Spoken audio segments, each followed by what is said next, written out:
Here we go. Hey, yo, what it is and what's good, y'all? Welcome back to 280 Plus, the social media podcast where I take the conversations off the timeline and go beyond the posts. I'm your host, Slow Steph, and I'm back here for episode 218 of the platform. Welcome back to the channel. I'm glad to be back. I took a little week off. I'll tell you about that in a second.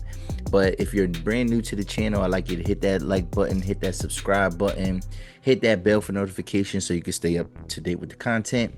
If you're a returning guest, obviously I want you to hit that like button, leave a comment below. If you know anybody that's interested in what we're talking about, hit that share button, right? So, yeah, man. So last week I didn't record, and I got a little bit busy. I think, obviously with the holidays and then shopping and then just different things going on, I got a little bit busy, but also I was a little bit down, right? Because it was after the Packers lost. Like, so 217, when I recorded that, the Packers were gearing up to play the Broncos. And then after that Broncos loss, I did not have it in me, man. And it also coincided with like just things happening in life. But I didn't have it in me, man, because I wasn't even upset as much with the loss as I was with the loss of attrition or the loss of players. And that Broncos game, that's when Micah Parsons got hurt and he tore his ACL. And I just was dejected, man. I was down and I was like, dang, bro, like. And we had all these different ideas about, like, and I even told y'all, like, oh, yo, 218, we're gonna talk about Diddy, we're gonna talk about Odell Beckham, like. And then like some of that stuff got a little bit old. We could still talk about Diddy, but I'm gonna tell you right now, I did not do my homework and we are not talking about the Diddy doc. I do have some reservations about talking about that documentary. I think part of the reason, like, because we can definitely analyze it. There's a lot of content to analyze, but also when it comes to that Diddy doc, nothing about what he did is actually surprising to me. You know what I'm saying? Like it's not really a shock. I think more so, I think I do take more issue with the production of it. And I even, what I mean, I like 50 Cent, but I do take some kind of like, I don't know. I take some exception to like him being the person that put it out. And it don't got nothing to do with him being necessarily a black man and like the narrative of like black man tearing another black man down. It's not that. I think it's more so the fact that like I feel like it's fake. Not because I think he was like some type of friend to Diddy or anything like that, but I think it's fake because like I feel like he's doing it to be put in good graces. I think he's doing it, and also because he's not necessarily like innocent in that world when it comes to, maybe not when it comes to like all the freaky stuff, but he got a domestic violence case. You know what I mean? And so it makes you kind of side eye because it's like, bro, you really trying to be the hero, like, and I don't know, like I just feel like. And even some of the people that just talking in that documentary, it just makes you feel weird because it's like, yo, like y'all was right there, like y'all was right there the whole time, like so don't give me this about that. Yeah, it's the people being complicit. It's 50 not necessarily being the great messenger for it, but also too we seen what 50 was trying to do ever since Bull was facing that case.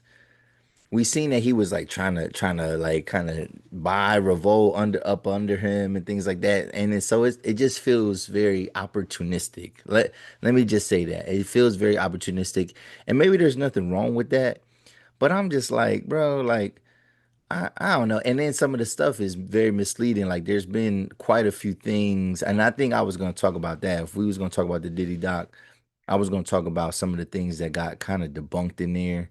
And a lot of like almost like the propaganda or the images that are kind of put forth and some of the narratives that they try and tell, they try and paint certain pictures that wasn't necessarily the truth. And like multiple artists, multiple journalists have kind of come forward and been like, well, no, like, if they show a shot of Biggie, whatever, like Biggie is the biggest example, right? Where they make it seem like, Diddy's responsible for him going to Cali and then what led to his demise, and like people were like, yo.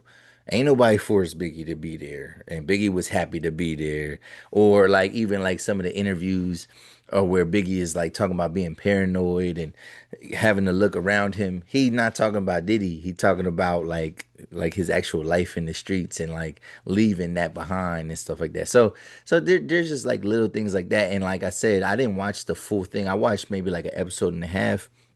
So I don't even have like enough to like really break down. But like when I was watching it, it was just like I thought a lot of stuff was unnecessary. You know what I mean? Like when you have some of these workers on there talking about like their escapades and all that, it makes you like, what? Like why is that even necessary? Like a lot of the like if we're painting a picture of him being like abusive and things like that, like yeah, paint that picture, whatever. But like all the freaky stuff, all the like even like just the innuendo that they keep putting in there, it's like that's who cares about that, like that type of stuff.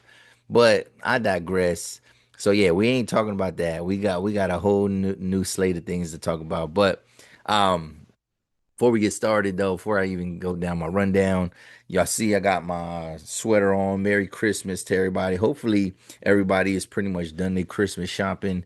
I can't talk about the gifts that I may or may not have gotten my son and my lady. You know what I'm saying? I can't talk about that stuff here because I'm in my little studio, whatever. But like on the outside, people could hear me. You know what I mean? So I can't reveal too much stuff like that. But like I'm done for the most part. I think I got one more day of work and then I'm off. I'm off. You know what I mean? I got a nice little Christmas break. And I got a couple things. I got like cards and gift cards and stuff like that to buy. I don't have any like big I don't really have really any big gifts to give. And I don't know. I would say this year when it comes to money, like I definitely spend money. Like, you know what I mean? Like it ain't I don't even really think about it too much. Like when I do spend money on some of these things and Christmas gifts, I try not to like stress about it, but like I would say that this year I'm in a strangely like not strangely, but I'm in a really good position to where like yeah, I spent some bread.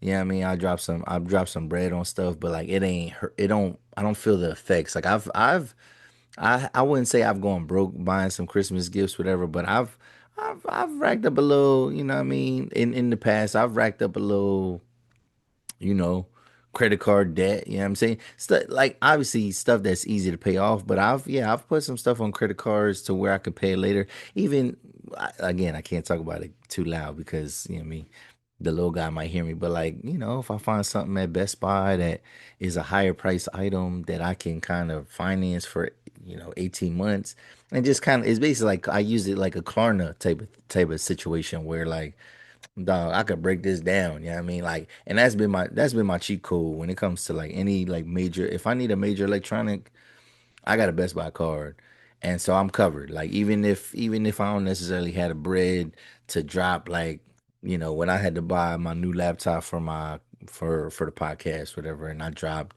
$1,200. You know what I'm saying? We putting that on the card. You know what I'm saying? And I got like 2 years to pay this off. Oh yeah, we good. We good money. And so that's how it kind of is. But like in terms of Christmas shopping, I'm straight. And then also I have this year is a year where I really haven't felt like the brunt of it. Like I haven't, and granted, sometimes you feel that stuff weeks later, but I haven't felt like oh my God, like yo, it's just money is tight. Like I never go without like paying my bills or anything like that, but like it'll be something that kind of goes by the wayside. Like all right, we might be eating some struggle meals for a little bit. It might be I might put a bill. Like it might not be like the essential like obviously rent. You can't go late on your rent. But like, a little electric bill, you know what I'm saying? Like I might let that carry over. That's really my main bill because like the phone is auto pay, the car insurance is auto pay. Um Even like home, I mean, yeah, like it's some bills that's auto pay, but like yeah, it's really the electric. Like that's my main bill outside. The car note, can't let the car note go late. But usually that falls on a different pay week to where I'm straight anyway. So It's all good, but yeah, we good. But but yeah, I was like talking about like this is like the quintessential. This is actually this is just a sweater now, but this is a quintessential like ugly sweater. So like this design is what people have meant to mean ugly sweater. Like this is the design, and obviously like there's a lot of different variations of it. Now like people put designs on this type of sweater, right? Like you know what I mean, this is what people deemed as ugly. Like nowadays, though, something like this is not considered ugly. This is not considered an ugly sweater, but this is the style. This is the aesthetic of the ugly sweater, right? What I don't like now, though, is that we've gone like we always go way overboard with certain things, and like the pendulum always be swinging to the far side. And now, like, cause I remember when I bought this sweater, I bought this like for a ugly party. Like, I was supposed to be going to an ugly sweater party, and like, all right, I'm gonna find an ugly sweater, but I'm trying to find something hot because like a lot of them don't be that ugly. However, they do be making the over the top ugly things, right? Where like, and I went to Walmart and I seen these like atrocious ugly sweaters, like where they'll put like it's just like really gaudy. They put like extra like pockets and pouches and sparkles and figures and characters on it. Like it makes it's like really gaudy and big and stuff pops out of it and stuff like that. And I'm like, yes, that's ugly, but it's like also just like loud and like unattractive. Like it's just weird. Like and I guess that's the essence of ugly, but like they've gone way overboard because the sweater like this is what they would be like, oh, I don't want to wear my ugly sweater, like my or oh, you're gonna wear that ugly Christmas sweater. And like this used to be what they meant. But this is actually fly compared to what they be making people trying to wear. You know what I mean? Like what people be forced to wear or what they have for sale a lot of times, especially if you go to like any like store, like yeah, like a Walmart or Target, they got the ugliest, nastiest, gaudy. And I'll put a picture of one that I a couple that I seen at Walmart that was like, bruh, like this is what we doing for ugly sweaters. Like, nah, give me this. Yeah, I mean, and I'll go to the party looking like half decent, and then people look at it like, "Damn, you got a nice sweater on." It's like, bro, this is the ugly sweater. But like, I noticed that with a lot of things, we always go OD, we go overboard with what we want the aesthetic to look like. All right, so that's all I got on that. But like, yeah, I am looking forward to Christmas. I can't wait till Christmas morning and seeing my son open up all the good things that he got to get, and then yeah, we just we get to relax, man. We get to relax for some days, and then we go back to work after the New Year. You know what I mean? Like a lot of people, there's a lot of people that are off until the New Year. So shout out to you if you are off until the New Year. Shout out to you. All right. So, this week's episode, man. This week's episode. We got a couple different. We got some major topics, and we got like actually things that fall into these categories. So like we're gonna have a little bit of a theme with some of these things.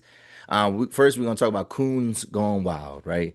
Coons, and you heard me say coons gone wild, right? So first, we're gonna talk about Jason Whitlock, and something that he posted that's basically hating on black quarterbacks in particular, and like this caping that he's doing for white quarterbacks. And it's just it's a weird thing. And we're going to debunk some of the things that he says about just quarterback play in general, right? And why it is, but also like some of the we're going to criticize and talk about some of the things that he mentioned at directed at black quarterbacks, or like the desire to have a black quarterback. Like it's weird. So Coon's gone wild. We're gonna talk about Jason Whitlock, but also y'all know, and I didn't even know this was gonna happen, but we definitely gonna talk about Nicki Minaj showing up at that Turning Point USA rally, AmericaFest, whatever it was called.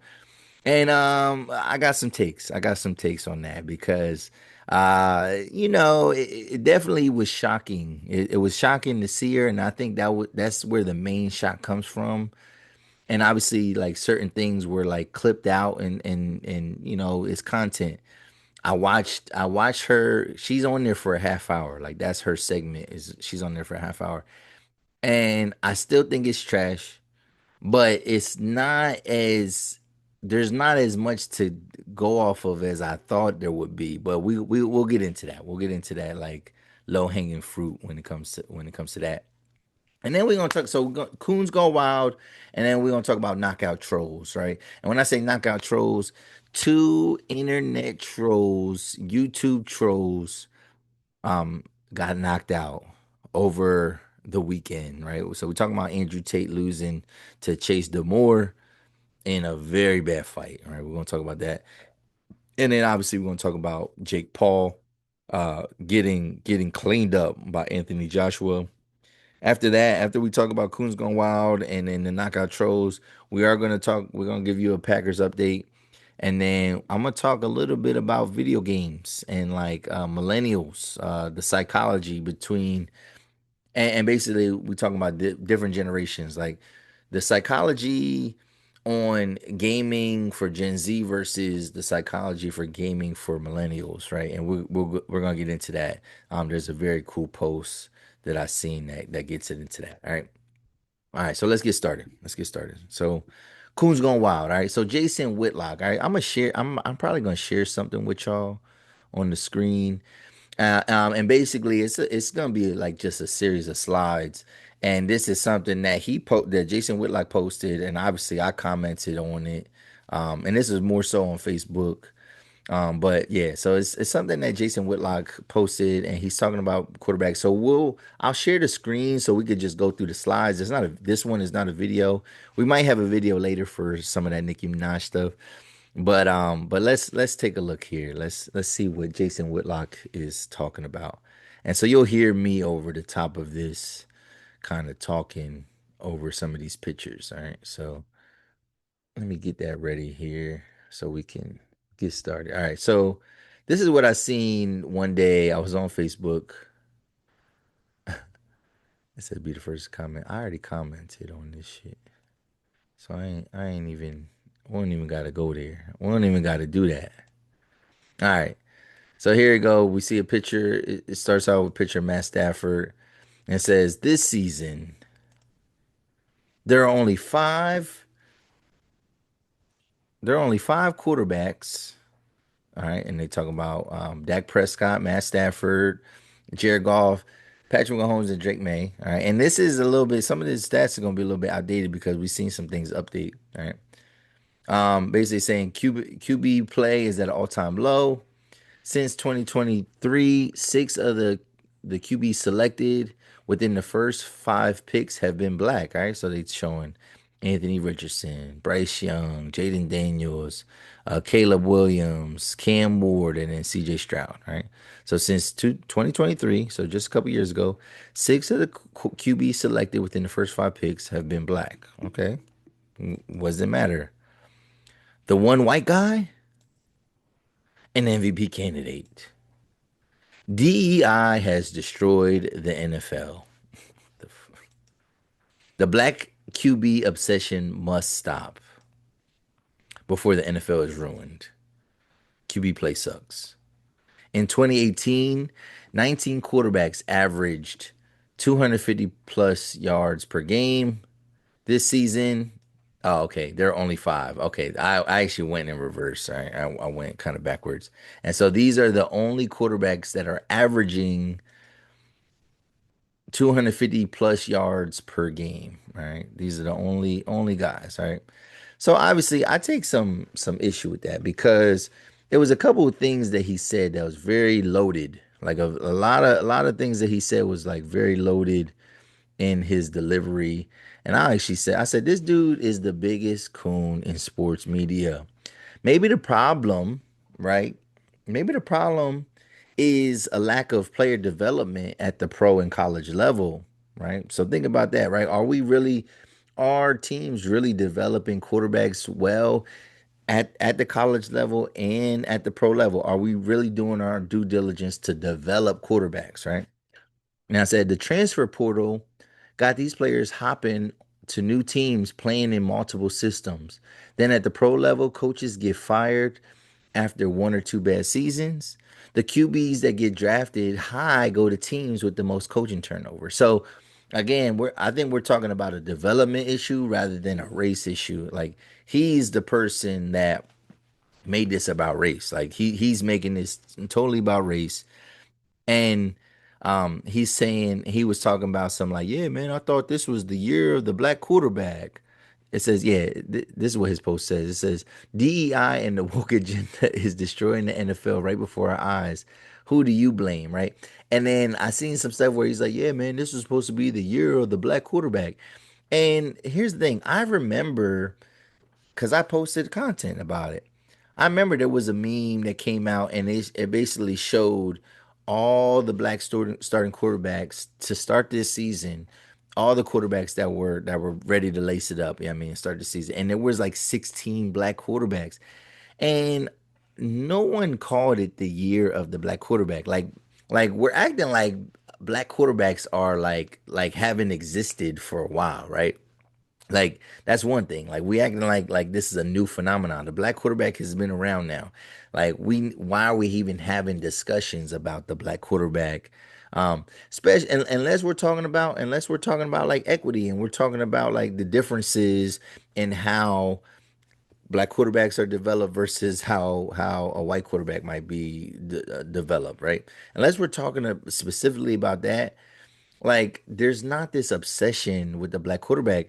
It just happens to be that these guys are athletic. These are the guys that like people have to be dual threats nowadays. Teams are running different kind of defensive schemes to where just being a pocket passer is not enough. I wouldn't say that it's an obsession though. I wouldn't say that it's an obsession at all. I would say that there's like a little bit of an evolution, and like we are seeing more black quarterbacks nowadays because the game has gone faster, um, and maybe even at the lower level, we are more black players are being developed into quarterbacks as opposed to like us just assuming that oh no we can just put the white boy back there because he's smart and he got an arm, right? No, like you do need mobility, man. You need to be able to get out the pocket. You do need to know how to throw the ball on the run and boundaries and kind of stretch the boundaries and things like that.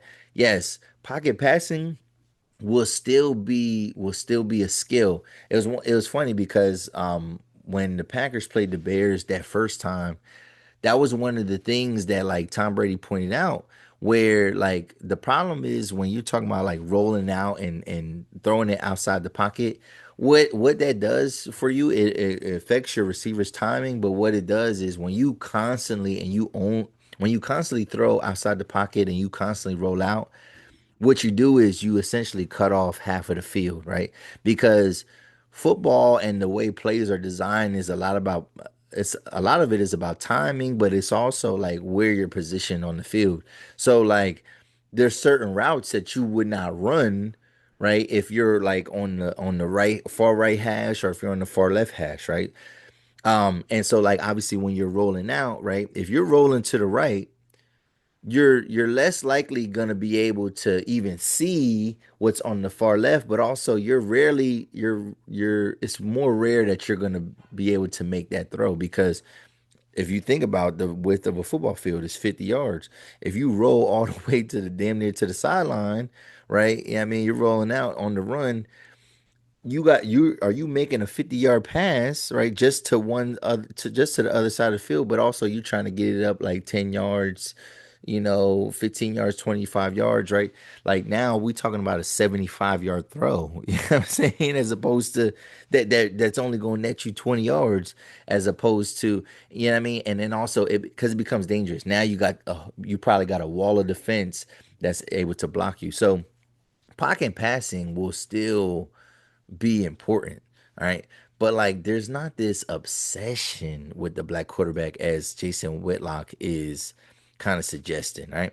But yeah, I remember when when it started, that meme. And I think people just thought it was wonderful that black quarterbacks were getting the opportunity that they never really had before. Like, and I think people thought it was great that the black quarterbacks we're just becoming a normal thing, and that's ultimately what we want. We want black quarterbacks to be a thing, so we don't have to talk about the fact that the quarterback is black, right? Like we don't even have to mention that anymore.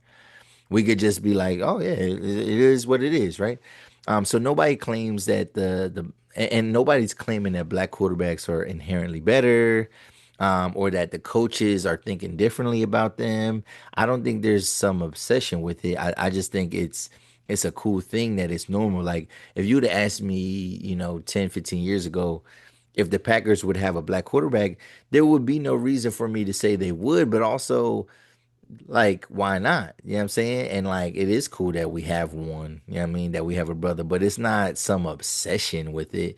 And what he's basically, Jason Whitlock, is trying to say is that, like, he's basically saying that the white quarterbacks are just inherently better, and like that's what we need. That's how the league is going to get better, and that's how quarterback play is going to get better. When It's a couple things that's happening in the NFL, right? So now teams are running way more too high safety looks, right? So whether that's straight up cover two zone, or we talking about a cover two man, right? So teams are running more of that. So like they're taking they have help over the top, right? So that does affect certain things there. Obviously the skill position players are getting faster, they're getting more skilled.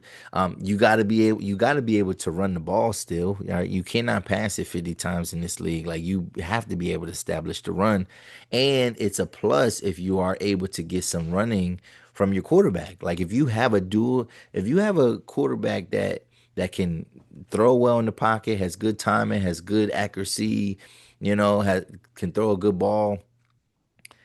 So if you know that he can throw a good ball and everything like that, but he can also like create time for himself, get a couple extra yards, scrambling or through the run, that's an advantage. That's an advantage to you. That's not a disadvantage. But when we think about like quarterback play in general, the golden era has passed anyway, right? The golden era, like, and somebody even pointed it out, might have been like 2011, right? So in 2011, that's when like quarter that you had multiple quarterbacks like pushing for 5,000 yards. We're getting back to a point where like 4,000 is like a big accomplishment now. I don't know. We're not seeing 5,000 yard quarterbacks anymore. You know what I mean? But like a lot of quarterbacks threw for 5,000, and not all of them were elite. You know what I mean? But yeah, man, Stafford threw for 5,000 before. Fucking Ben Roethlisberger threw for 5,000. Eli Manning threw for 5,000. Obviously, we know Brady has. We know, and we also know Drew Brees has, right? But like even like Aaron Rodgers has never thrown for 5,000 yards in a season. Yeah, I mean, like he's gotten close, but like I think defenses adjust, and like the league goes through these ebb and flows where like what's expected of offenses like kind of changes and evolves, right? So like yeah, that was like the gold standard. Now it's like no, we don't necessarily need that. We rather would have a guy that throws in the high threes, low fours, but then as a total offense, can we get almost 2,000 yards rushing? Like we might not get 2,000 with one running back, right? But like can we create that with everybody? And I think and then also too, teams are playing differently. Teams are, because they're establishing the run, they're speeding the game up, right? Or some people would say slowing it down, but also what that does is like it eats up clock. And so like there's games have way less, like they're having less possessions nowadays. Teams are mindful of clock management, right? You know what I mean? We've seen, and I think sometimes, like I said, it starts with trends and it starts with things happening. So I feel like clock management as a whole changed dramatically after the Falcons lose that Super Bowl to the Patriots, right? Like teams have been like, yo, I ain't never going out like that. I don't care if I'm up 25 points in the fourth quarter. Like I gotta do some things a little bit differently. You know what I mean? I gotta get out of this game. So like that takes away possessions. You know what I'm saying? Like possession, there's not as many possessions. But Jason Whitlock has always been hell bent on tearing down black players, black quarterbacks, and this is just another example, right? And it's just like weird the way he's like elevating these other players. And when we think about it, right, the last three Super Bowl winners were black quarterbacks, right? And I don't care what you say, Patrick Mahomes is black. You know what I'm saying? The last three winners have been black quarterbacks, and then you think about yeah, it's just becoming way more commonplace. You know what I mean? And like not only that, not only was it two black quarterbacks, like black quarterbacks, but like black quarterbacks playing against each other in Super Bowl. We've had that two out of the last 3 years. You know what I'm saying? I'm trying to think that one year that the who didn't make it. The one year that the Eagles didn't make it, okay, it was the 49ers. They didn't have a black quarterback. But yes, obviously there are some busts. Not everybody that he necessarily named, or he didn't actually name them, whatever, but not everybody that was depicted is necessarily a bust. I would say Jordan Fields is a bust. I would say that's all I'm going right now off the top of my head. Like black quarterback right off the top of my head. That's all I'm saying is a bust. CJ Stroud's not a bust. Jordan Love is not a bust. Jalen Hurts is not a bust. You know what I'm saying? Like there's a lot of players like that that were drafted in the first round at least that I wouldn't consider bust. Cam Ward is way too early to kind of determine that fully. Who else was depicted in there? I'm trying to think. I mean, and it's crazy too. And he's talking about these quarterbacks. Two of the five quarterbacks that he mentioned are black quarterbacks: Dak Prescott and Patrick Mahomes. All right, but yeah, Jaden Daniels, he's not a bust yet. Like we can't determine that. Caleb Williams is not. All right, Anthony Richardson is probably a bust. Yeah, Bryce Young, I think it's still too early to say for him as well. So we'll see how this plays out. But like, I just can't. I don't know. I can't stand guys like Jason Whitlock. But he always looking for a way to tear down his own, only to elevate other cultures. All right, and I think that's weird. All right. So let's move on. Coon's gone wild. So yeah, we got Nicki Minaj. All right. So she was at Turning Point's AmericaFest. Right. So let me see if I find I have a video that I could probably show you, just kind of like the entrance and like just a little bit of the pageantry of her being at this event. Let me find something here real quick.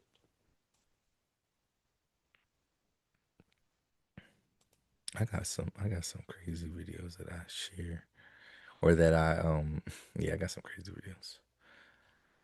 Did I say no? You know what? I didn't because I think it was so atrocious. I sent some stuff to some people. Oh, okay, no, I got one. I got one right here. All right. And this is just irony. This is just showing the irony, right? So let me show this real quick. So this is your boy Charlie. All right.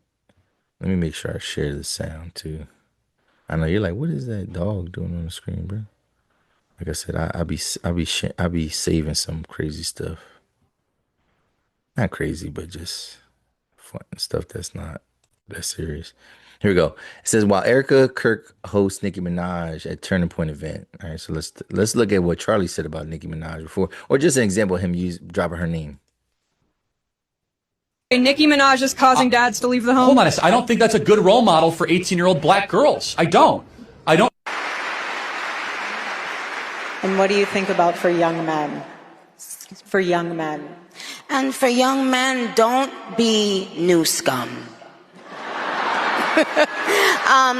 Yes, see, dear young men, you have Minaj, Cardi B. Okay, Nicki Minaj is causing dads to leave the home. Hold on a second. I don't think that's a good role model for 18-year-old black girls. I don't. All right, it's just I ain't gonna lie, man. Anytime that this guy says black, it has always been triggering to me. You know what I'm saying? Um, but yeah, so let's talk about it though. All right. So it's ironic because Charlie Kirk himself has had some things to kind of, again, using her as an example, negative things to say about, or at least a negative perception of Nicki Minaj. And then for her to be at this event, it's very ironic. So, what I noticed I didn't know she was supposed to be a part of this at all. I don't know if this was like a surprise guest. I don't know how far in advance this was. But what I noticed the past week was that Nicki Minaj went on this weird JD Vance rant last week, right? And I didn't realize this was like a preview of her being a part of this damn event, right? Nikki was at AmericaFest. She was saying a bunch of wild things, right? She was calling Trump our handsome, dashing president. She called JD Vance an assassin, which was like really bad timing because she was sitting next to Erica Kirk and she even had to stop herself.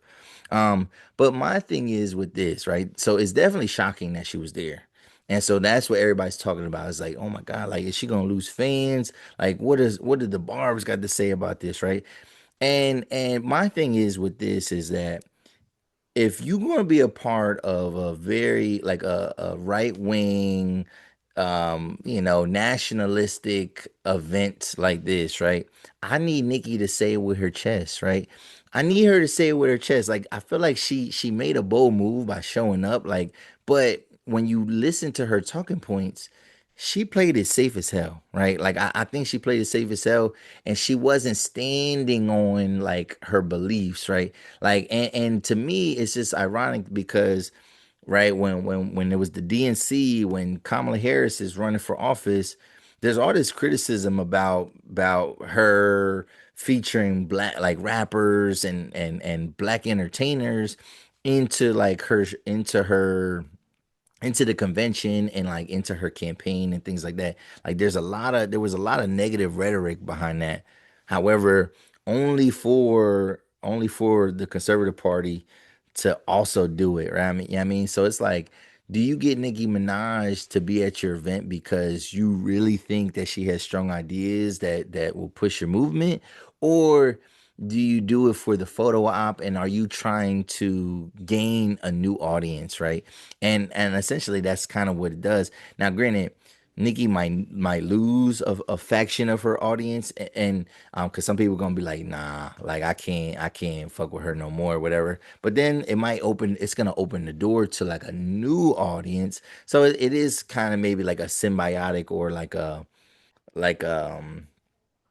an even exchange. You know what I mean? Like it's an exchange of goods or services or resources. But like to me, I just feel like she wasn't saying it with her chest. Like when she was talking about people and different things, she would often call like she was basically saying like one of her main talking points was, and this is like a weird like right wing talking point, it's talking about being like an independent thinker. My problem with that rhetoric is that being an independent thinker does not mean, oh, I go from one faction or one side and I just flip flop to the other side, right? Because you are not an independent thinker, because you are just thinking like another majority, like yeah, I mean, like it's weird because like liberals or conservatives, they're not, no, neither one is the majority or minority, right? You're talking about just like two major factions. And like, so if you go from one faction to the other faction, that doesn't make you an independent thinker. An independent thinker would actually be an independent, somebody that chooses no party affiliation. That would be a true independent thinker. And then somebody that's able to kind of like pull the talking points from either side, because whether we like it or not, it is a two-party system. So like if you're able to pull things from both sides and see the good and the pros and cons of both, that would be independent thinking to me. But like just siding with one side over the other or flip flopping to the other side, that doesn't make you an independent thinker. So that's her talking point there. Like she's like, but then like she doesn't call out like Democrats or liberals. Like she doesn't say those words, which that's why I say like it was very safe. She called people bullies. She called it the other side. Like she was saying stuff like that, like calling them bullies and detractors and things like that. But she wasn't saying it with her chest. Like she wasn't just saying like, oh, I'm conservative now. I'm the Republican. But she did praise this administration on numerous occasions, right?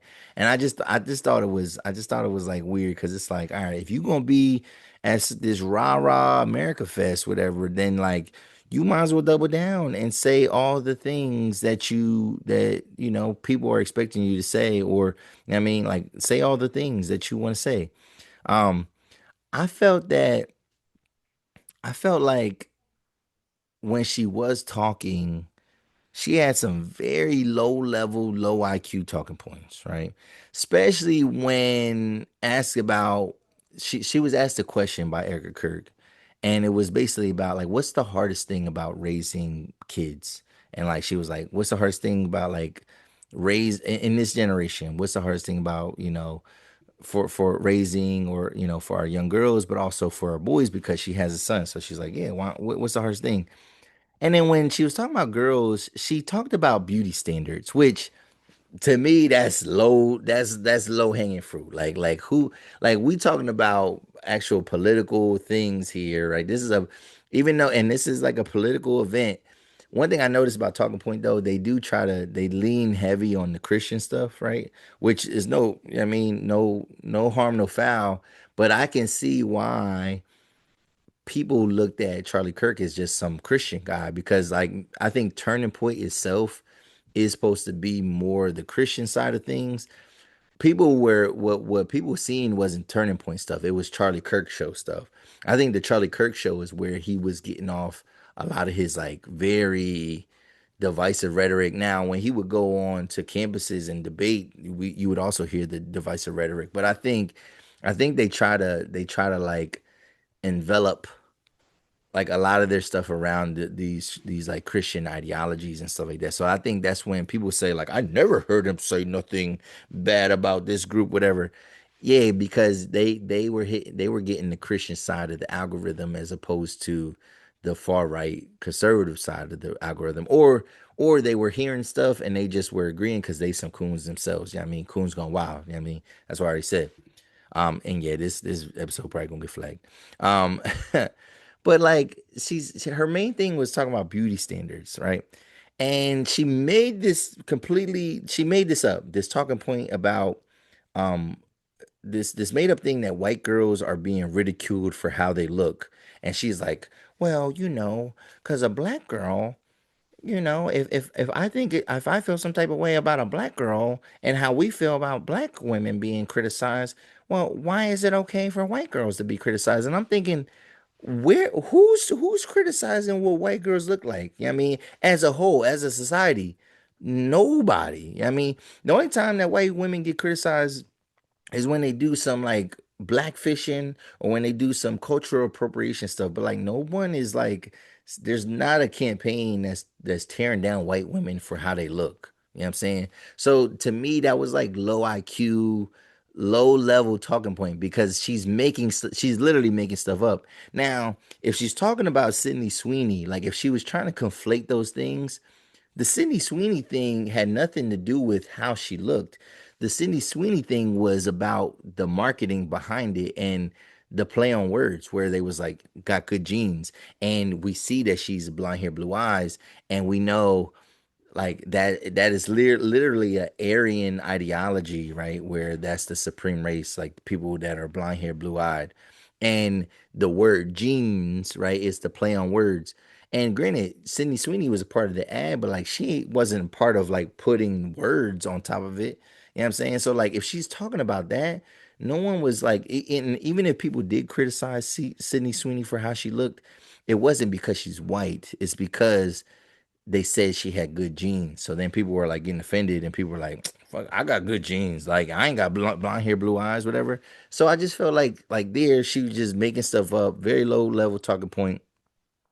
And then when she was talking about boys, I think this is where people did take offense, but she was talking about for boys, first she said don't be new scum, basically like a play on words about Gavin Newsom. But she was talking about when it came to boys, she basically her main talking point was that like boys should be boys. And the way she worded it, obviously she was, people took it as a slight to the LGBTQ community. And again, I'm not part of that community. I could definitely see how you can um how you can like imply that like I can understand how you can infer that and how what she said was implied that she was talking negative about the LGBTQ. Now, what I'll say is when it comes to that topic, let she was saying let boys just be boys and be boys, you know.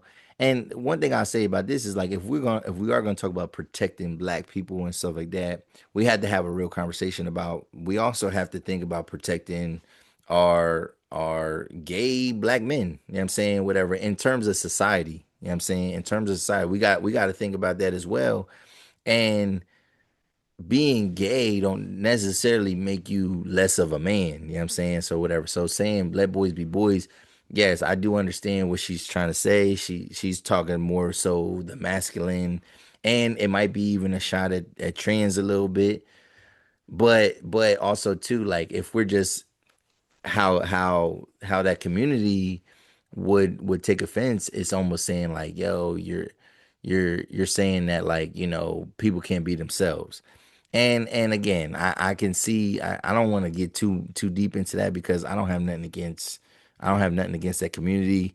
I do probably lean more towards like masculine talking points, and I can definitely agree with certain things, but also again, if you happen to be a gay man, that don't necessarily make you less of a man either. You know what I'm saying? You into some different stuff that I ain't into. But like to say let boys be boys, it's kind of like so what they just supposed to be like? Are they supposed to be like, women loving womanizers or something like that? Or what are they supposed to be? So I could see how people took offense to that and how that was controversial. But then she just went on like ranting about Trump and how he has been through so much and how and she claimed that he's constantly being lied on.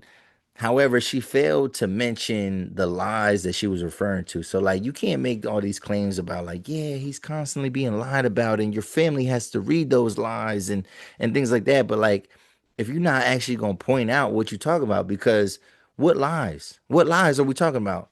What lies? What lies? Yeah, I mean, this man has been convicted of however many felonies, and we know the crimes that he's been committed of.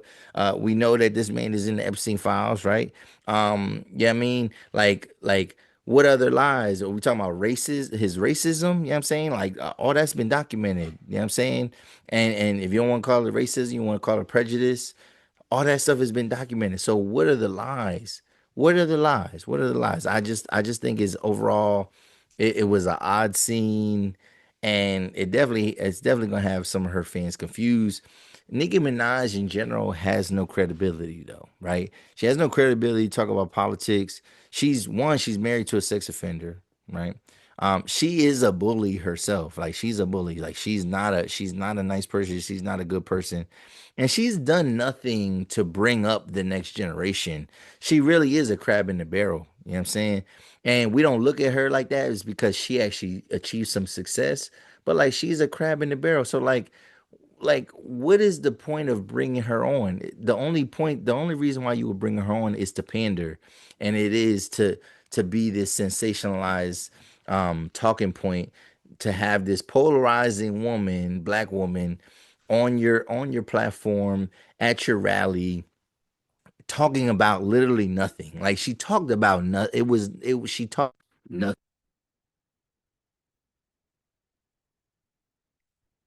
My bad.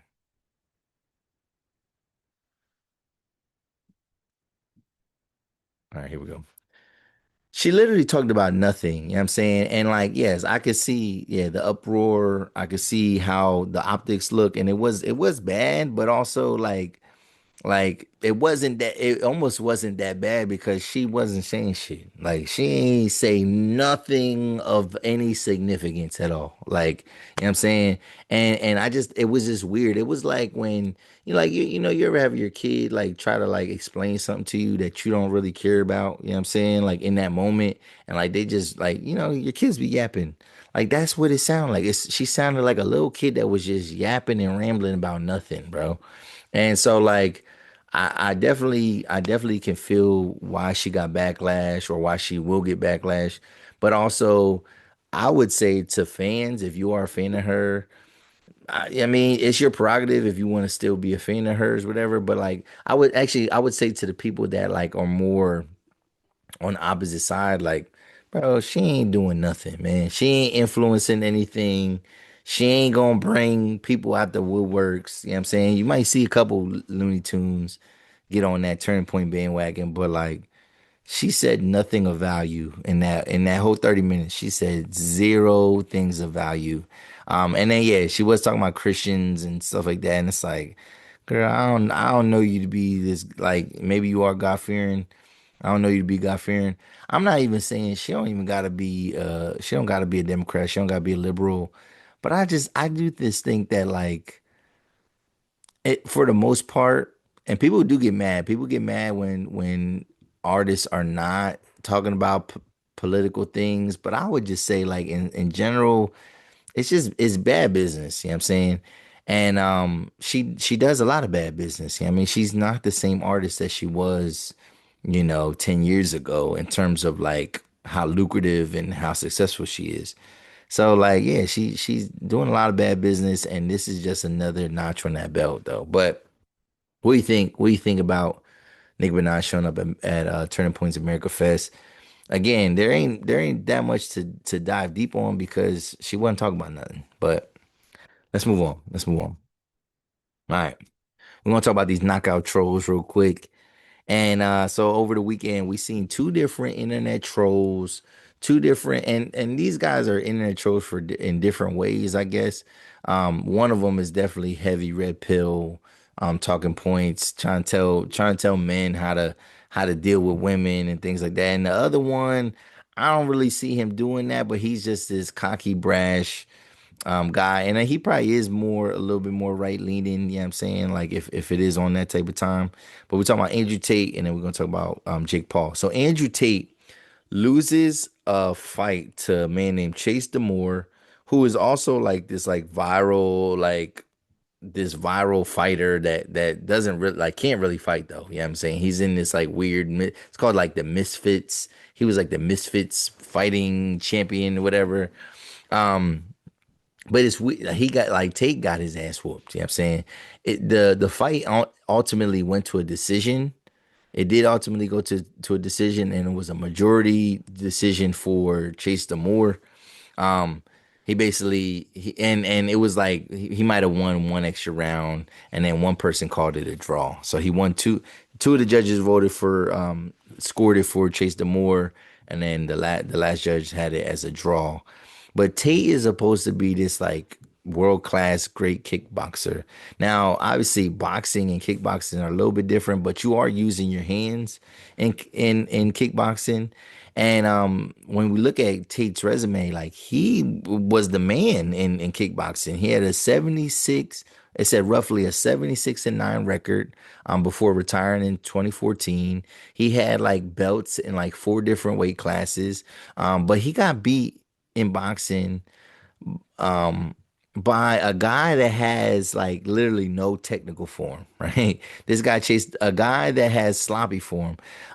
This guy Andrew Tate was taking uppercut. He was getting hit with uppercuts long distance. Like dude was just like a uppercut is like a close range punch, right? Typically, and a uppercut is usually like is like one of the last hits of like a setup. You know what I'm saying? Like you don't just like uppercut somebody. Like you already, gave him a jab, a cross, another straight, and then like maybe a hook, and then you come up with an uppercut. You don't just I never seen nobody throw an uppercut, yeah, I mean, like feet away from like using their whole reach and throwing a flat uppercut like this. This dude was basically he was fighting like this, like the old Irishman, like why iota, and then he was just giving them uppercuts like this. Caught him mad times. Fucking Andrew Tate's face was all messed up. You know what I'm saying? And it's just crazy because it makes you think, how does this hurt Andrew Tate's legacy overall and his credibility when it comes to giving advice to men? I'm not saying that, if you're a man, you have to win every single fight that you're ever in. But the brand of hyper masculinity that Andrew Tate was like kind of was preaching about and what he was selling, like this fighting performance does not match that at all. Like he just looked weak. He looked slow. he looked bad, and he looked like he had no kind of defense for this guy. Now, granted, maybe when it was in kickboxing, maybe he was like a guy that was just using his legs mostly. But bro, you got to be able to block some punches, bro. Especially punches, slow punches that are coming from a mile away, bro. Like how you getting hit with that? Like how you not dipping that and turning it into countering that? You know what I'm saying? You're not hitting me with an uppercut from, couple feet away. You're not doing that to me, bro. I don't care. I don't care who you are. You know what I'm saying? But so that I thought that was embarrassing for Andrew Tate. But what do you think? What do you think? And should people kind of, should the the brand and like what he was selling, like so those kind of followers of him, should they take some of the things that he said with a grain of salt? You know what I mean? Or you know what I mean? Do you still follow him now? I know I don't think he's talking about some of the same type of stuff he used to talk about, but still, he looked like a shell of himself, and I thought like his performance was very embarrassing. So there's that. Um, and then we got Jake Paul. Jake Paul finally gets knocked out by a real opponent. So on Friday, and that was the Netflix special. Jake Paul fought Anthony Joshua. This is not Paul's first loss though. He does have a loss in his like little career as a boxer. I forget who exactly. I think did he lose to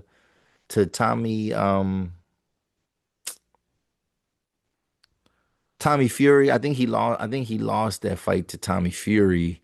He didn't get knocked out though, right? So this is not Paul's first loss, but this is certainly his first knockout loss. And for the first time, I watched this, and for the first time, Jake Paul really looked scared. Like he looked terrified. He literally dived on the canvas multiple times. Like it wasn't even like Anthony Joshua wasn't even hitting him. You know what I mean? Like there was a lot of times where like he was like kind of like just kind of pacing the ring and kind of, seeing what he can get. But like Jake Paul was running around he was a track star around that ring. And there ain't nothing wrong with moving, because some people would say, you might say that about Terrence Crawford when he fought Canelo. You might say that even about like Frank Martin when he fought Gervonta. But there's a difference when it comes to like moving around the ring and then using it as an attack versus just moving around the ring for protection. And you could tell the difference. And you know what? I saw this one clip that really disrespected boxing. And this guy was basically saying like he was like, "Yo, boxing is a joke.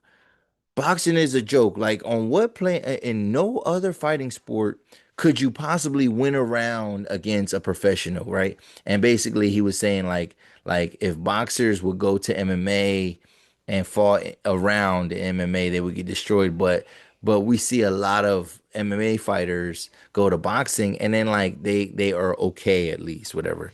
And I would just say that what is the point of disrespecting another combat sport? There's no there you don't get nothing out of disrespecting another combat sport. I don't see boxers criticizing MMA fighters. And part of you might be like, well, yeah, because they can't beat them. No, well, like they can. Like if they got into a ring, you know what I'm saying? And they put on the boxing gloves. These MMA fighters do not be beating boxers. They don't beat them, whatever. And if you're saying like, yo, it's around, well, it's a totally different style of fighting. There's literally no rules in MMA for real. Like, so you're talking about like something that's like really regular, like unregulated versus something that is very regulated. Something that like, yes, it does take skill and technique to be an MMA fighter, but like you could like just, I mean, if you know how to do certain moves, or if you got some strength, you could knock dudes out. Boxing is mostly all skill. I mean, we have guys like Deontay Wilder who actually wasn't the most technically skilled and he was knocking dudes out. But like that's not as common. That's just not as common. But like just disrespecting the sport. And I'm thinking like, well, because a lot of times with boxing, it's about patience. You know what I'm saying? Like you cannot just go it's a way different level of stamina. You know what I mean? Even though, yeah, MMA fight, I mean, a championship fight is like 5 rounds, right? So 5 minute rounds, right? That's a long time. That's a long time. And even when regular fights, I mean, when it's 3 rounds, that's a long time, whatever. But like to fight 12 3-minute rounds, that's a whole different level. You know what I'm saying? And you're constantly moving. You're constantly moving. You know what I mean? Um, and yeah, it's MMA is just a different type of fighting style because you kind of don't know, like you might have a fighter might have a certain characteristic. Um, like they have a certain skill set, whatever, but you don't know what they're gonna hit you with. Like, bro, you're hitting. You can hit people with your head. You can hit people with your knees. You can hit people with your elbows. Literally, the hardest part, some of the hardest parts of your body. And boxing, obviously, you also have gloves on, and that's what you're relegated to hitting somebody with those hands. And but like it's just weird for people when people do that about boxing, be like, oh, it's a joke, whatever. And basically downplaying boxing because Jake Paul was able to win a round when he won that round by like running around the ring and like and tapping Joshua a couple times, managing to tap him a couple times, and because he outpunched Anthony Joshua or maybe outlanded him, he won a round. So what? Losing a round is not a big deal in boxing. You know what I'm saying? Unless you're fighting like a 4-round fight, losing a round is not gonna kill you. You know what I'm saying? Boxing is a lot of times about downloading that data, is about being patient and being strategic with your motions, right? You don't want to waste a lot of energy in boxing. You also don't want to make a bad move in boxing because you can be countered and you could get knocked out in one punch too. You know what I'm saying? Like let's not act like people don't get put to sleep in the boxing ring. You know what I mean? You know what I mean? We don't even MMA ain't even old enough to where we don't even know the effects of MMA. Because I think when people have one serious injury or a severe injury, they kind of get out the sport. In boxing, they're taking constant punishment. Yeah, I mean, slowly. Yeah, I mean, and again, you get some of these boxers are getting hit 200 times in a fight as opposed to MMA. I might get you out of here, you know what I mean, in a couple strikes. But like people don't understand that compounded effect over time, all the sparring that you're doing, all that type of stuff. Like and we see a lot of boxers that are messed up from it. Yeah, I mean, MMA and UFC hasn't been around long enough to where we don't see like a lot of retired MMA fighters that are like fucked up out here. So that's just one thing. Um, I did like that Jake Paul got knocked out. I've been waiting for this a little bit. Bro, he got knocked out and his jaw was dislocated in two different places. They showed the X-ray and it was wild. But like I here's the thing. I would probably duck and run away from Anthony Joshua too. I'm like 220, right? 225 at the most. Anthony Joshua was like went into that fight like 245. But this nigga is way bigger than me. This nigga is like 6'5", 6'6". You know what I'm saying? All muscle. You know what I'm saying? Like this dude is all muscle. He ain't have no, he got a low ass percentage of body fat, all muscle. I'll be dipping and ducking him too. I'm not saying that like I could do better than Jake Paul, but like I also don't talk shit about people like the way Jake Paul does. And I think he might have thought that this was gonna be sweet. I think he thought that he was gonna be able to run the entire fight and like kind of steal some rounds. And Anthony Joshua was like, nah, bro. And once and here's the thing, Jake Paul kept ducking down and kept going down to which he probably should have been disqualified for. But once Joshua started landing some punches on him, it was over. He didn't even have to land that many on him. But like once he started squaring him up and really hitting him, it was a wrap, man. He put him out, and like you could see Jake Paul's face. Now a lot of people were saying like, "Oh my God, like yo, Anthony Joshua did not follow the script," and I'm even seeing headlines that's talking about like all this money that he lost. So here's the thing: Anthony Joshua did. He probably did not. He did not make as much money as Jake Paul. We knew that he was not going to make as much money as Jake Paul because Jake Paul is the one who basically puts this together. But also, um, part of the reason why Anthony Joshua lost so much money is because of taxes and because he's paying international taxes with the UK. He's also paying into the US and like it's a whole different system. So like I just don't like. I even think the headlines of stuff is like misleading because it's like why y'all mentioning that when you know that like it's taxes and like these fighters they know that they're losing X amount of dollars. I mean they know they're not taking home the whole thing. Like they put that whole figure out for us to see. But when they sign them contracts, that's why you'll never see boxers be like, "Yo, yeah, I ain't get like it's all said and done." They don't say I ain't get enough money because they signed that contract because they know the amount of dollars that they actually made. You know what I'm saying? As opposed to like what's projected in sales and all that, whatever. But I'm happy. I think Paul thought he was gonna get Javante out of there. He would have a better chance against Javante because he's smaller, but like I think Davis would have got him out of here too. I think Davis would have knocked him out as well. But like he went the whole opposite end of the spectrum and got pummeled by a really big dude. You know what I'm saying? But what did you think about the Jake Paul fight? Is it time for him to kind of hang it up? Is it time for him to hang it up? Is the charade over now that he's gotten knocked out? Or is he gonna really take the sport serious and just be he's not gonna be a boxer full time. He's not gonna do that. But is he gonna take the sport a little bit more serious and stop challenging everybody?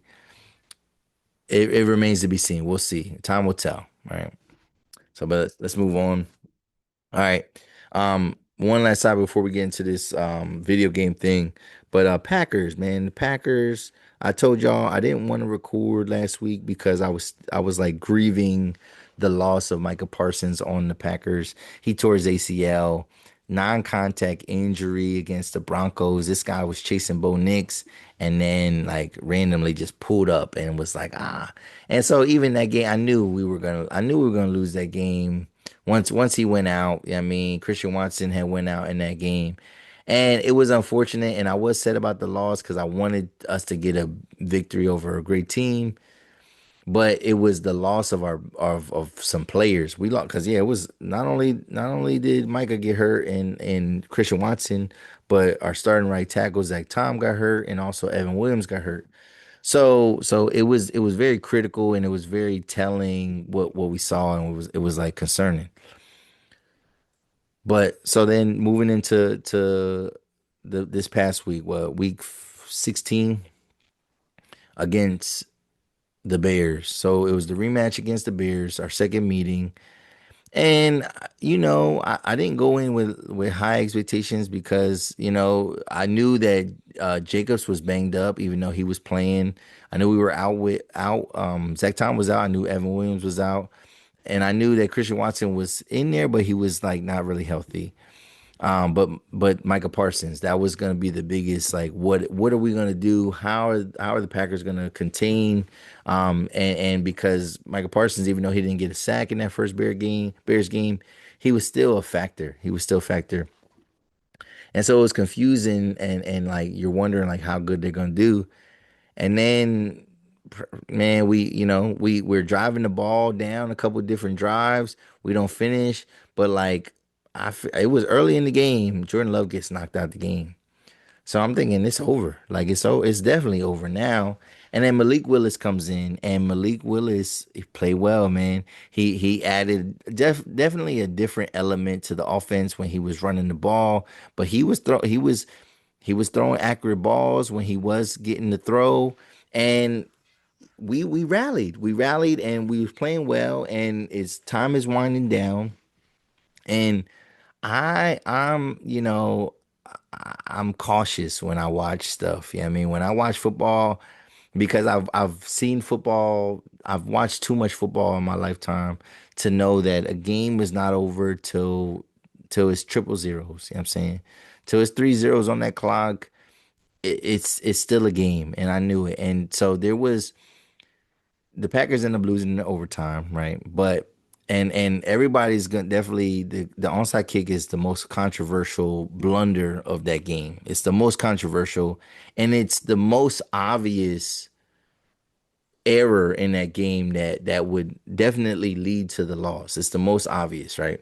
Because you know that an onside kick is coming. You practice this type of stuff. You put your best guys, the hands team out there. This is one of our better receivers, and he was unable to like get a ball and recover it, right? Yeah, probably worried about getting hit. I don't know what he was doing. He let the ball bounce, controversial. But I knew that the game wasn't over when the Bears were down by 10 points and the Packers they either had a third and long or it was either it was third and long or fourth and long. And I think it was third and long and they go for it. Or yeah, and they try to and we get a sack on Caleb Williams. So we force a fourth down. They were out of field goal range, possibly gonna punt the ball, right? Possibly ends the game there. And we get a face mask call. We get a face mask call, and it's automatic first down. And ultimately, in that drive, they only ended up with a field goal, right? However, and I said, damn, that's gonna bite us. And because that was the game right there. To me, it's like, all right, you get off the field. It was not that much time left. You get off the field right there. You have the whole you now you can play the clock, you know what I'm saying? And the clock is your friend at that point. You can waste as much time as you want. They don't have a lot of time to get two full possessions to even tie it up. It's over. Well, we get an inadvertent face mask. I don't even think the guy was just trying to grab at Caleb Williams. He ended up getting his finger caught into his face mask. It was the right call, you know what I'm saying? But I knew that play. I was like, damn, this game ain't over. Like this game ain't over yet. Like, and that's gonna cost us. And lo and behold, it did. And then yeah, they did the onside kick. We knew it was coming. It was a weird onside kick. It was on the left side. You know what I mean? Because we got a left kicker, and they fucking got it. And then they scored. Keyshawn Nixon had a blown coverage on a fourth down, 4th and 4. It looked like Caleb Williams was throwing that ball away, and it just floated in the air, and it was at the back of the end zone. A guy wide open. You know what I mean? Like I can't blame anybody but like Packers there for him being wide open. But like, yeah, he got it. And then once they tied it, I knew like we probably weren't gonna win.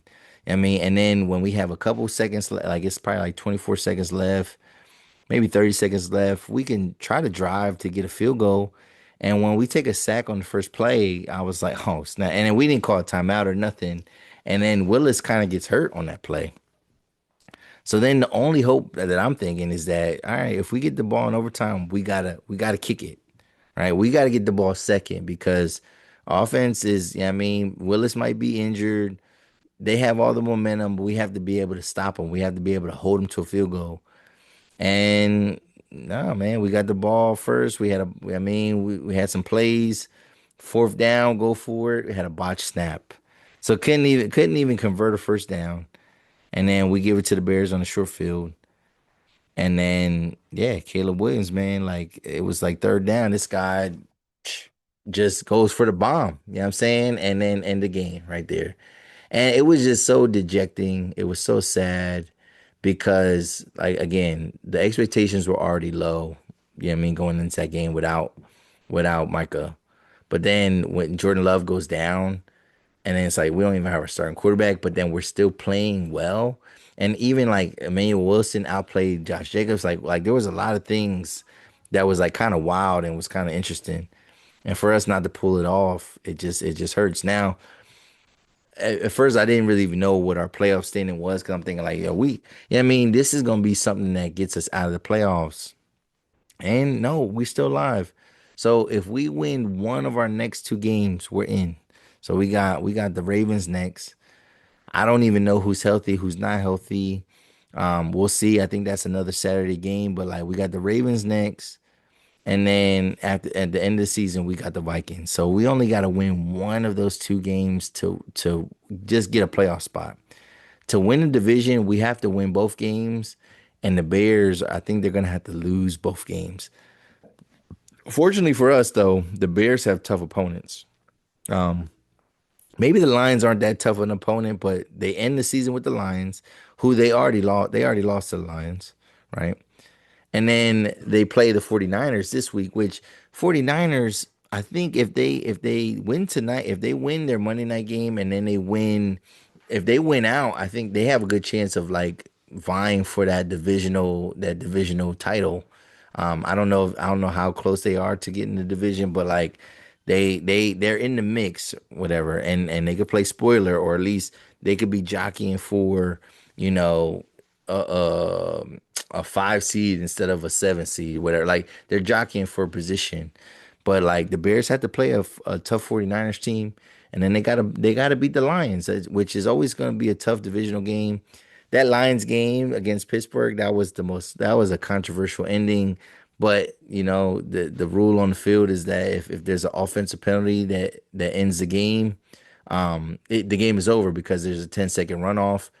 However, it was weird that they said, yo, the call on the field is a touchdown, but then it was offensive pass interference, and by rule the game is over because they can't like replay the down. But the reason why that was controversial is because partly it took mad long for them to make that decision, but also they never called it a touchdown on the field. They never said touchdown like openly. I mean, so like it took like five. It felt like it took like 3 to 5 minutes for them to figure out what was going on. But like we'll see.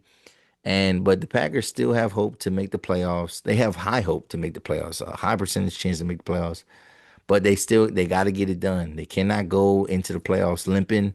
I would prefer if they win both of these next games. You know what I'm saying, if they win these next two games, end the season 11-5-1, like I'm ecstatic about that. I'm ecstatic about an 11 team Packers team, and then with chances of possibly winning the division. So we'll see. But all right, last thing. Enough about football. Last thing. This is just something I wanted to I seen and I noticed, and I kind of just wanted to get my insight on it because I thought the topic itself was cool as hell. All right, and there's a couple slides that I got to go through, but so this page is called it's wealthy educator. It Yeah, it's wealthy or maybe it's IT wealthy. No, yeah, it says it's. All right, so it's wealthy educator, right? So it says here, this we're talking about video games, we're talking about the psychology of video games for Gen Z versus for millennials, right? So it says a psychologist explained why 90s kids think differently than Gen Z. The games you played as a kid literally rewired your brain. Here's what changed, right? So a lot of people talk about like video games as being like brain rot and things like that, bad for you. And obviously, when we were kids, we would argue that like, no, video games aren't the worst thing. Now, video games weren't as like crazy as they are now. Like, there's a lot of craziness that goes on to video games, but like, think about psychologically what's different about games. All right, so here it said, this psychologist said, children in the 90s played games that forced the brain to fail and try again. So listen to that. Fail and try again. Think about all the games you played, right? Yeah. So like Mario, Sonic, Prince of Persia. You had 3 lives, no saves, no hints, right? And that's real. Now, granted, no. Now, if you play Mario World, it did kind of it did lead, you did have checkpoints, and you did have parts in on the game to where like you kind of unlocked and you could kind of go back. Now I didn't have a Super NES, so I don't, but I played people's NESs. I don't know how that was stored because like I remember when I had a GameCube, when I had N64, I remember having a memory card. I don't remember there being memory cards back in the old Nintendo era.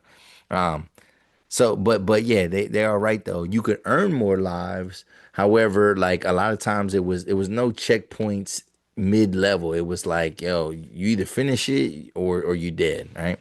When you lost, you learn patience, planning, and frustration tolerance. Today, many games guide kids step by step, auto save every 10 seconds, and remove real challenge, right? So yes, there are certain games where you can turn some of those settings off to where it does make it a little bit difficult, but like the unlimited lives thing, yeah, like you can keep respawning, and even though it might teach you like to keep trying, it doesn't, you don't get used to failure though, like they're saying. Yeah, like your mind is kind of warped when it comes to failure. It says Tetris, Doom, Quake, Zelda, you had no map, no path arrows. You remembered layouts, patterns, secrets. Scientists now show that these games strengthen the hippocampus, the part of the brain for memory and navigation. Modern games often give glowing lines, GPS arrows, and voice assistance. Kids follow instruction instead of figuring it out. So, yeah, and that is true. Now, granted, in a lot of games, though, part of the reason why we have maps though is because it's three dimensional, and because most games like story mode games were just left to right. Like you started here and you went and you had to go all the way to that side of the screen. It wasn't until 3D games that so I do think there's a misnomer here. When games got 3D, you had to kind of know your orientation of like where it was at. But like I never really played Zelda, whatever, but like not a lot of games weren't letting you go up, like up and down. Like they weren't letting you go like yeah, three dimensional. Like you weren't going that way. You were going from one end to the other. So I don't know about some of that, whatever. Now there with Doom was first person. So you did have little like probably like little paths that you had to go through, and so you probably did have to memorize a little bit of that.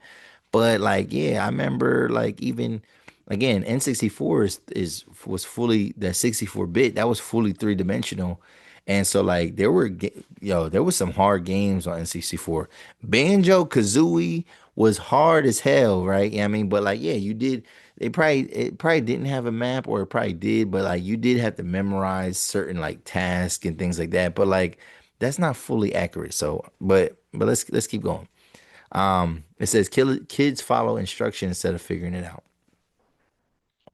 Oh snap, my bad. I did not mean to go to that topic.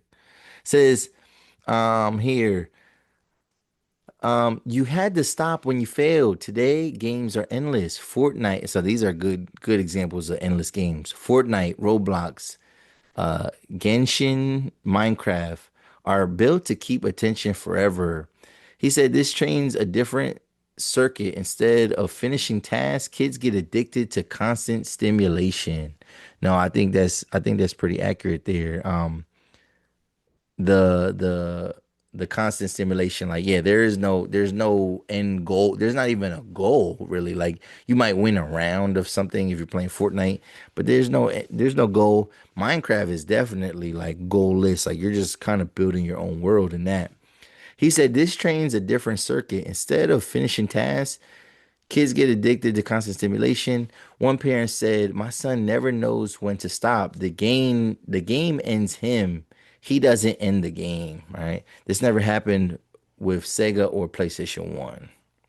And that might be true because yeah, you would get tired of like just losing and stuff like that. And you would go outside. Whilst you had parents that was like forcing you to go outside.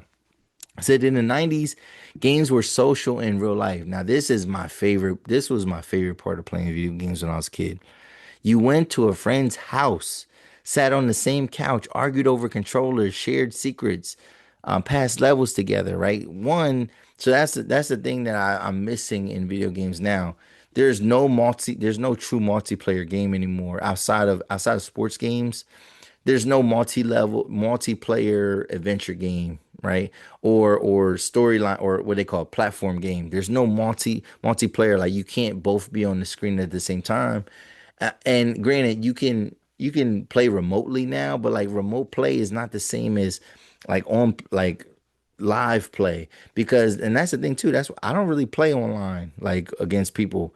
Anytime I've played online, my experience has always had any bit of lag is too much lag for me. You know what I'm saying? Because I used to have people come to my house and play um any kind of Madden, any kind of NBA Live was the game back in the day, but or 2K or Tony Hawk Pro Skater or Matt Hoffman BMX or I mean any of the Sega games. We used to play Bomberman. We used to play Streets of Rage. We used to play all these different games together. Um, GoldenEye, you know what I'm saying? We talking about a first person shooter, you know what I mean? GoldenEye. Like we was playing all these different games together and that was the experience. And that's why like N64 was cool because it had four controller slots. You know what I'm saying? That's when like the newer PS like PS2 was hot because it had full, maybe even PS1. It had multiple controller slots. So it's like, yo, we could still all play this game together and like we could have a good time. But it says today, kids play alone with a headset surrounded by thousands, but connected to no one. And yeah, like I said, like when I play Madden or play a basketball game in person on it, it's the gameplay is way quicker. It's more in sync, and I love when every now and then one of the brothers will be like, "Yo, you trying to run Madden? You trying to run 2K?" And I'd be like, "Hell yeah!" And I mean, and like, it's just a different experience. It's a way faster game, and then like, you get to truly see how good your friends are, man. And it's just that real life banter is different than like being on a headset. Psychologists see more loneliness in kids who play only online games compared to those who play side by side offline games. Said he added that 90s games taught delayed reward. You waited weeks for a new level magazine, months for a new game. Now kids get dopamine every minute. Skins, loot boxes, rewards, upgrades. The nervous system adapts to fast pleasure and real life feels slow. The therapist said 90s kids got patient. Today's kids get overstimulated before they turn 10. Now, the one thing about certain things like this, when it talks about skins and loot boxes, rewards and upgrades, VC and stuff like that, that's more so I think to like it does stimulate the player, but that's more so that's just a business decision. Yeah, I mean, back in the day, Nintendo or Sony, they was selling one game and like, selling they had to rely on selling copies. Now it's like shit, I don't even need that big of a customer base like cuz I just need addicted players that's going to keep buying all the upgrades and Robux and stuff like that. Says like two more slides. 90s games required focus for hours to beat one level. No notifications, no pop-ups, no ads. Today's games are designed with psychological hooks, battle passes, daily login rewards, and then FOMO mechanics, fear of missing out mechanic. Yeah, so like that's why my son, he be so hype when there's a new season of Fortnite and he be like, "Oh, I gotta play this at this time, Dad. Like, where are we gonna be at? Where we gonna be at 2 o'clock on a Saturday?" And I'm like, "Bro, we ain't gonna be home." Well, can we get home at this time because like the new season starts? And I'm like, bro, I thought you ain't even like this game no more. But yeah, it's that fear of missing out. Like they gotta be a part of it. You know what I'm saying? Um, Kids are playing because the game is engineered to keep them hooked. This is why Gen Z has the shortest attention span in recorded history. And then I says, if you skip this post, and some no, I like this. I like this. I want to know who I need to find the actual study. It was definitely dope information, definitely dope thing to look at.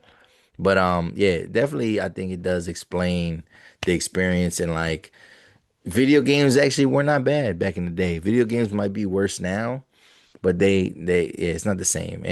And I do have a for myself, I can lose myself in some video games a little bit, but like I don't know. Like it depends on what it is. Now, I ain't gonna lie. Playing God of War, that is like I could play that for hours. You know what I mean, because I constantly want to like get something else. I constantly want to, get to a new level.